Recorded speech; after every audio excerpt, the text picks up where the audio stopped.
in my Facebook group. Hi, everybody. I'm Jasmine Navarro, certified family coach, and I work with teenagers and families in educational institutions and companies supporting their well-being. And as you know, every week I interview different experts and they share how they make a difference in other people's lives. And today I'm super excited to be talking to Coach Leo. Leo, thank you so much for coming today. Can you tell us a little bit about yourself and what you do? Yes. First of all, thank you so much for having me, Jasmine. It's an honor and pleasure. And I'm Coach Leo. I'm a professional certified coach. I'm the founder of Heal Coaching, author of Delete. Wow. Also a self-proclaimed self-love advocate.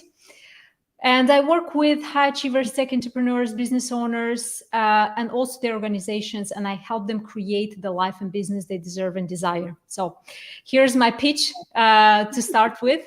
But mainly, I am fascinated by human transformation, and I'm obsessed with individuals and companies reaching their true self and true potential. If I may say so. And, I always like to say that I have 57,000 shortcomings, but I have only one gift. And that gift is to see the greatness in people and organizations. And my job is to bridge that gap for people and organizations, for them to see their own greatness and design a plan and get there. Wow, that sounds very powerful, I have to say. And we'll find out a bit more about that as we continue. So you chose the title, How to Stop Playing Small. Can you tell us why you chose that, what's special about that, and what does it mean? Yes, of course. So how to play small. You will feel two ways about this topic. Either you will look at it, but you will not see it. It means it will mean nothing to you. It will not resonate, or it will literally hit you like a lightning strike. You will just be stopped in your tracks and you will be just paralyzed and say, oh my God, are you talking to me? So the reason I picked this topic, because I work with a lot of high achievers, and I would say 97% of them feel like when I start working with them, they feel like they're playing too small. So I just wanted to break it down, and I wanted, first of all, to normalize it. Number two, to, tear it apart, to look at it with curiosity, without guilt and without shame. Look at it and help people realize, am I playing small? And if I'm playing small, how can I take myself out of that situation? Oh, wow. Yes, that sounds very helpful, actually, because I think, like you said, so many people are probably playing small, but maybe they don't realize it. So the awareness is definitely key. So what does it mean to play small? What does that actually mean? We're not doing enough, or what does it mean? So playing small, it might be I'm not doing enough or I'm doing too much. That's the paradox about playing small. So playing small is literally a smaller version of who you are. You're literally physically, it feels like you live in somebody else's skin. And that might be, as I say, that might be doing too much or not doing enough. So if we look at the characteristics, so the first thing is obviously to ask yourself, am I living the true life? Am I living to my full potential? And I know those are cliche questions, but if you actually stop yourself and ask yourself these two questions in a context of being in the present moment, not in the context where your mind wanders and imagines all the scenarios of the future, or all of the things that you did not do and feels guilty or feels regret. Plainly stop in this present moment and with curiosity ask yourself, am I playing too small? And by the way, the answer will be so obvious. You literally have a visceral response to that. Because playing small, it's not living your true self. Oh, wow. Okay. Now that's cleared that up, because I was thinking, I just thought it was not doing enough. Yeah. And that's the misconception. That is the misconception, because in some cases, it means to completely stop and completely change the entire direction of your life, of your activity. Maybe saying no to that high flying corporate job and start your own passion business. It might be stop running the rat race and step into taking that break and writing that book, creating that impact.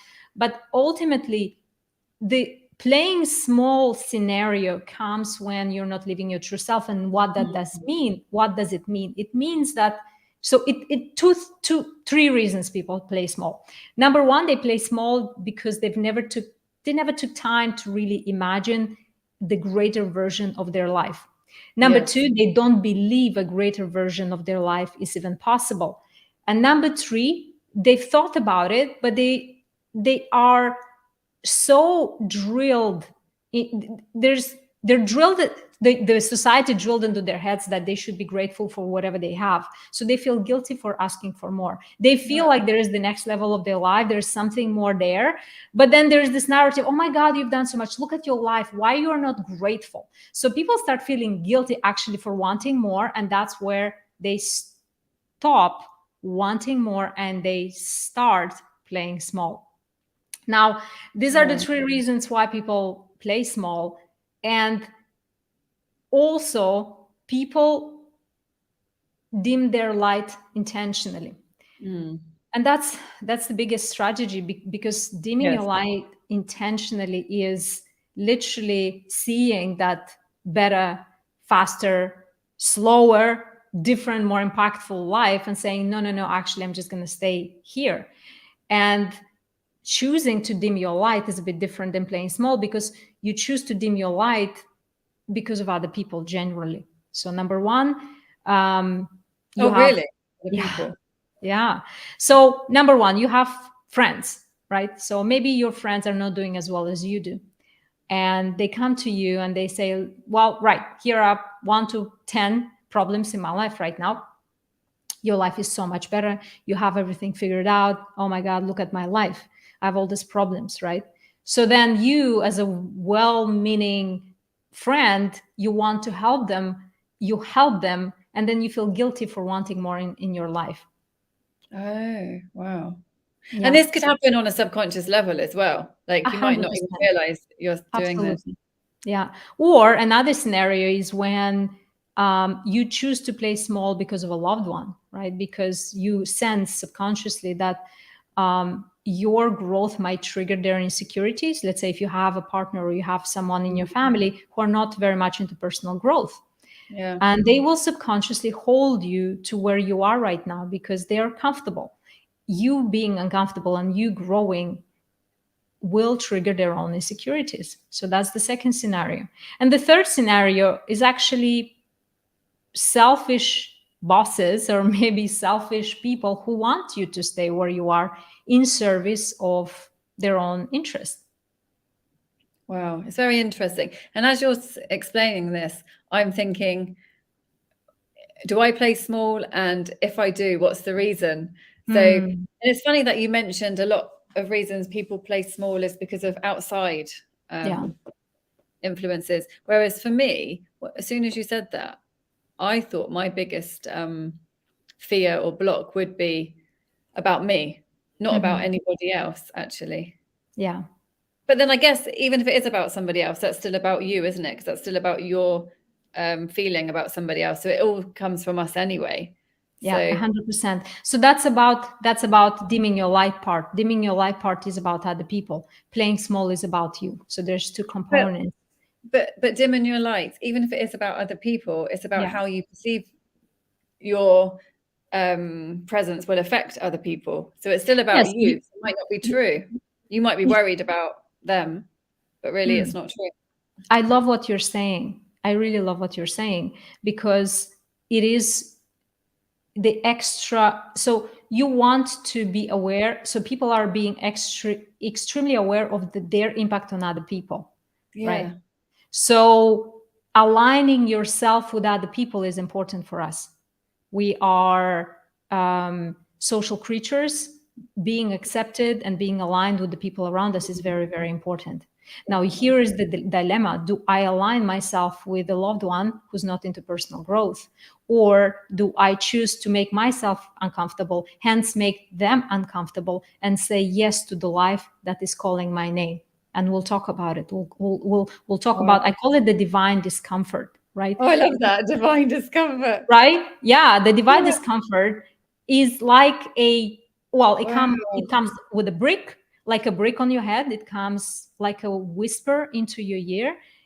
It comes in all shapes or forms, but at its core, it's very uncomfortable. So you start feeling restless, you start feeling stuck, you start feeling frustrated, you start feeling, unhappy, or you feel like you're stagnating. So I call it the divine discomfort, because I really believe that divine discomfort comes to people who are ready, who have the next level, who are pushed, pinched, shoved, or literally invited into the next level of their lives, right? So it's choosing to play in your own arena, in the arena that comes next for your life. It takes courage. It takes boundaries, it takes courage, it takes decisions to say, right, I am going to pursue this thing, which I don't even know what it is, in order for me to honor this intuition. Now imagine you have all these people around you pulling you back, not intentionally, but they're like, stay here. You're good. You're right. But I think for me, it's more scary, maybe because I haven't been in that situation. I've had a few friends who I've had that where they said, oh, what are you doing, and questioning everything. And then I feel like it triggers my self-doubts that I already have. But for me, the hardest thing when I go to the next level is my emotions, dealing with my emotions. It's like of fear of, like you said, the unknown, and I have no idea what's going to happen. And just that it's like inside, it's like turmoil inside. And I love what you're saying. Now we're stepping into, right, so that's external, what's happening internally. So internally, a few things are happening. Number one, you might have conflicting values, right? So the value of safety and the value of adventure and the value of newness, right? That's number one. Number two, of course, we're not programmed, we are not created for uncertainty, right? So we have to consciously choose to honor uncertainty more than the certainty that you have at the moment, right? And bottom line, what creates all of this is literally how much do you believe it's possible for you in your life? Simple as that. We're very congruent with what we believe about ourselves. If I believe, and I posted a video recently here on LinkedIn, if you believe you're a 4, you'll do anything possible to get back to a 4, right? If you go down to a 3, you're like, no, I'm a 4. Here's my standard. I'm going back to a 4. But if you go to 6, 7, 8, you're like, no, I'm a 4. I'm a 4. I should go down right there. So you kind of self-regulate and self-sabotage if you're going higher. If your intrinsic belief, your core belief about self, you think you're a 4. And to translate it into real life, I'm not good enough. There's limited amount of things that I can do because I'm a woman, because I'm a certain nationality, because I'm a certain age, because I have or don't have a certain education, because I have or don't have certain experience, and so whatever. You choose the story. But is that story that I'm not good enough in a certain thing, hence I don't deserve, or this is going to be so hard, whatever story you're telling yourself. So it's a belief, right? Now, the funny thing is, what is a belief? How do we overcome this? Because people say, oh my God, I have this belief. And it's like, that's it. It's a wall, a blogging. It's easy for you, Leo, to say, but how do I overcome this belief? So what is a belief? A belief is a feeling of certainty about something. You're literally choosing to stay where you are, not to have the opportunities, the impact, the money, the success, the greater life, because of a feeling of certainty that you are not good enough. I know, when you say it like that, it just seems absolutely crazy. And when you think for I think many years before I got into coaching, all of the limiting beliefs that I had. And I'm just, you don't know, do you? That's the thing. Right. You don't. Can I just say something, Jasmine, on that? Yes. Okay, people, okay, so there's this thing now, everybody's using the term limiting beliefs. Great, because I'm happy that people have awareness. Now they use that as a metaphor for unbreakable walls around me that are chaining me to them with some chains that I cannot break. It's just a feeling of certainty about something. That's And true. if That's we true. literally we go 2 levels deeper, you'll have no arguments to defend that belief.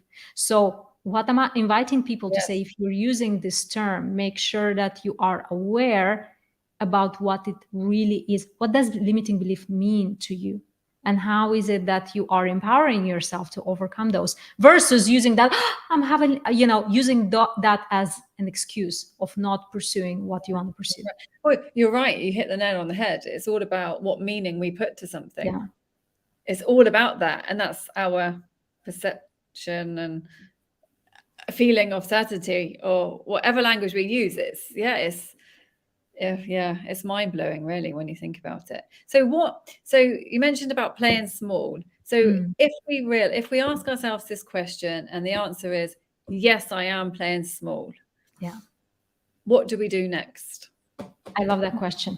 I love the how to, right? And I was like, oh, how do I actually, okay, I'm playing small. How to. So you cannot go around it. So for all the left brainers out there, I'm very sorry what I'm about to say, but I am going to say that. And, I understand this might be hard to perceive or agree with, but you have to dream bigger. You have to. So there's a process called vivid visioning. I don't recall the exact name of the gentleman who came up with this framework, but it's basically he created a framework for, especially for the left brainers, how to actually create this dream bigger dream for your life. So a vivid visioning is literally taking yourself out of your everyday life, take yourself into nature, take yourself to a luxurious place where you feel comfortable, where you feel inspired, where you are undisturbed. Take 3, 4, 5, 6 pages with you, or take a notebook and start envisioning that life, that impact, that business, that life that you desire on paper. All right. And the important thing is, do it. If you struggle, if there us right brainers is like, oh my God, I'm just gonna write a whole book of what my vision is. Left brainers, envision your life 3 years out, 3 years from now. Literally see yourself. So now it's 22 December. See yourself December 25. You had the most amazing, fantastic, wonderful 3 years where, all your needs were met. All the needs for your growth, for impact, for contribution were met. All your needs for love, connection, success, certainty, excitement, and significance were met. What does that life look like? And if you're a business owner, what does your business look like? How do your employees look like? What do they say about you? What is the management team like? What is the leadership team like? What are your clients like? Visioning is, you can't skip that part. You can't copy from someone else. It's literally you reconnecting with you and allowing yourself to dream and to plan. Not plan. So, one thing, do not plan it, just dream it for now. The planning part will come later. And that will allow you to really step into that, allow yourself to take a breath of fresh air. You're right. And it's about spending that little bit of time with yourself, 100%. because sometimes you think, oh, I don't want to do that, or I'll do it later, or I haven't got time, or whatever. But it's like making time for this. You could do that in like 10 minutes. But sometimes we think we don't have 10 minutes. I mean, I've done something like that in about 10 minutes, but right. I would go and say, you know what, book half a day out. Like literally. Oh, wow. Really? Yeah, really. Because first, what I invite you to do is I want you to just dump ideas on the paper. So it's really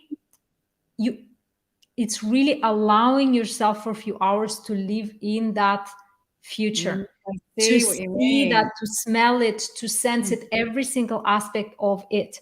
The more juice you get out of that vivid visioning, the more concrete steps you'll have then to create a plan around True, it, true. right?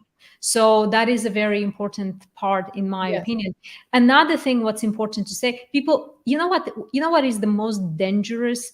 People who are in the most dangerous position when it comes to playing small are people who've already achieved success, because they don't have the urgency. So people Oh, who are in a situation where, they don't have another option, they're done, they're in a toxic environment, maybe they hit a wall, maybe they hit a low. This is actually a blessing, because they have nothing to lose but think bigger and get themselves out of that situation. But people who've achieved already a certain level of success, they have something to lose, right?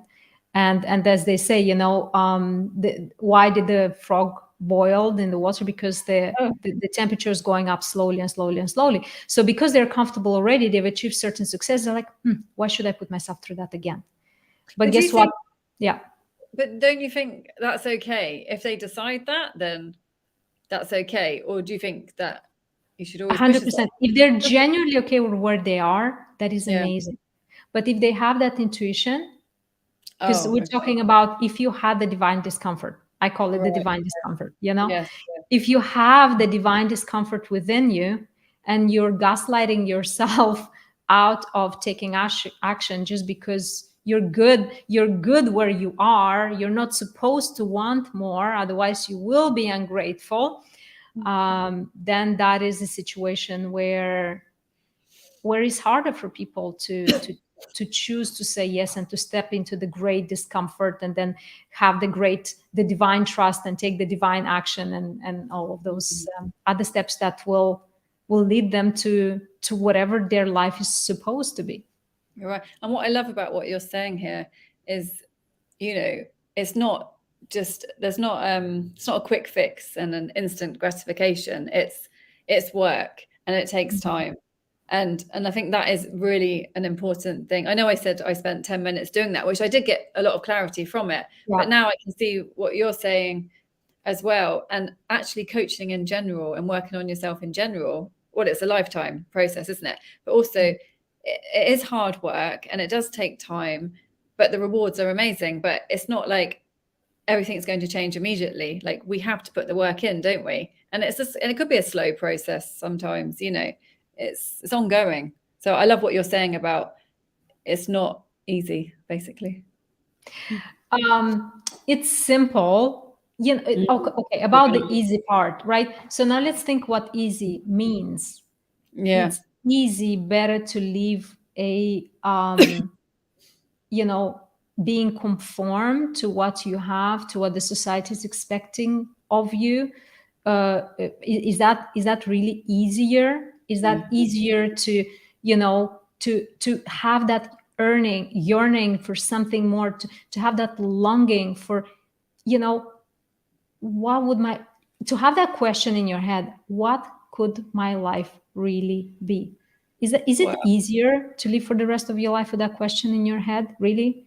Or is it Right. easier, right? Like, let's see, let's define easiest, because we You are. think it's easy. It seems easy. Or Yeah. the short term, what is it? Short term pain for long term gain.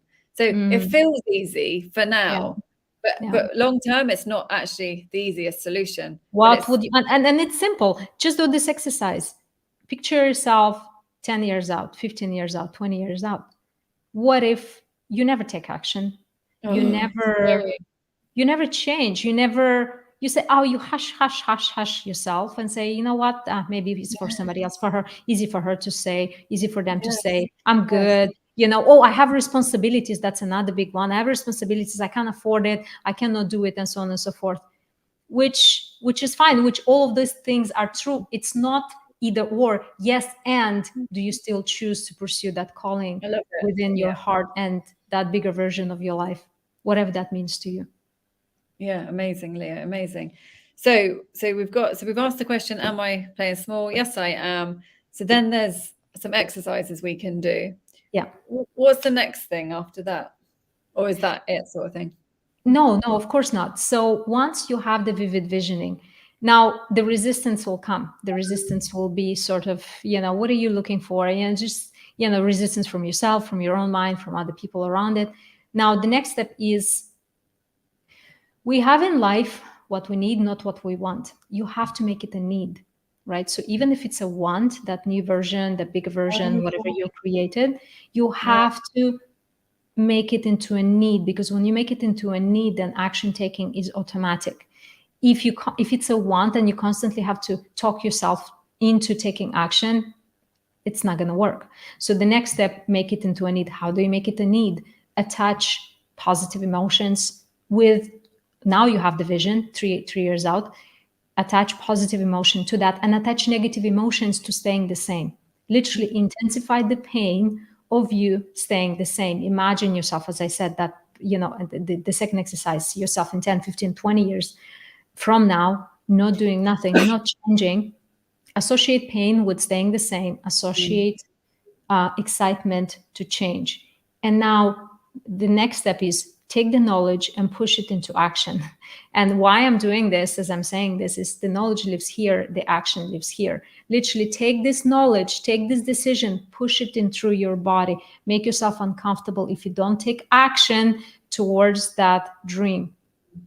And the very next step is design a plan, right? So designing a plan is not the first step. The very last step of this journey, once you made it, once you had the vision, once you made it a need, once you got excited about taking action, once you've put the knowledge down in through your body and make the decision, you literally feel uncomfortable not taking action. Only then and then ask your brain to help you design a plan and literally break it down in as many steps as needed in order for you to get there. What is it that they actually need to do? So you basically upgrade your being, as we always talk in coaching, by allowing yourself to dream. And then from that elevated being all the way down, you design the plan of doing. No, I love that. There's only one thing that you mentioned though, because it's in my head now, when you mentioned positive and negative emotions, like in my head, I believe there's no positive or negative emotions. But so I thought it was interesting that you said that, because I do a lot of work with emotions, and about embracing the pain and all of this. So maybe I might have a block on what you're saying, because or maybe I'd find another way to do it. So it depends on the language we use with ourselves and what resonates with us, doesn't it? 100%. So I would say just leverage your emotions, right? And I love about what you're saying, thank you for pointing that out. Leverage your emotion, leverage pain, leverage frustration, attach that to staying the same. If you really want to achieve what you want to achieve, if you really want to take massive uncomfortable action, because guess what? Your brain will talk you out of being uncomfortable. Yes, exactly. And but actually it's good we want to feel uncomfortable, don't we? That's the thing. And maybe we want to feel uncomfortable, but I don't know if we want to feel pain, but I know we need to feel uncomfortable if we want to change. So, and with that discomfort could come pain and fear and all those other feelings as well. Guaranteed, right? Guaranteed. And we have to talk about it, because it is guaranteed that you'll feel uncertainty. It is guaranteed that you'll feel self-doubt, and that you will feel discomfort, and you'll feel stupid, and you will face failure. We have to plan for that, right? Yes. We have to plan for that. And make internal peace. It's like, well, this is the deal that I'm making with myself. The deal is that I am agreeing with myself to feel all of those things, just because that's what I'm chasing is much more worth it than staying the way I am. Yes. No, I love that. And time is running out, but we're going to have to continue this, and I could talk to you for hours. So what would you like to say before we go? Is there one more thing you can say about how to stop playing small? Right. Don't listen to me. Don't listen to Jasmine. Don't listen to experts out there. Don't overwhelm yourself with advice. Learn to trust your own intuition. Everything you need to know about your life is within you. It is within you. Stop listening to experts. Just get some little help to help yourself better understand yourself, and then leverage that. Yeah, listen to yourself. I love that. Thank you so much, Leo. And where can people find you? Because I know you are very active on social media. Thank you. Thank you, Jasmine. So here on LinkedIn and everywhere everywhere else on all other platforms as Coach Leo. And I'm here to serve. And thank you so much. This has been very, very, very enjoyable. Thank you. And I hope this brought value. Yes, no, thank you so much, Leo. And if you like, maybe you could put the comments, your links in the post on LinkedIn so people can just click on it. Yeah. But thank you everybody for watching. If you have any questions or comments for me or Leo, please just message us directly, or you can write in the chat. And I thank you so much, Leo. And I will see everybody next week. Actually, no, I won't see you next week because it's holiday. I'm having 2 weeks off. So I'll be back in January. So happy Christmas. Happy holidays. Yeah, happy holidays.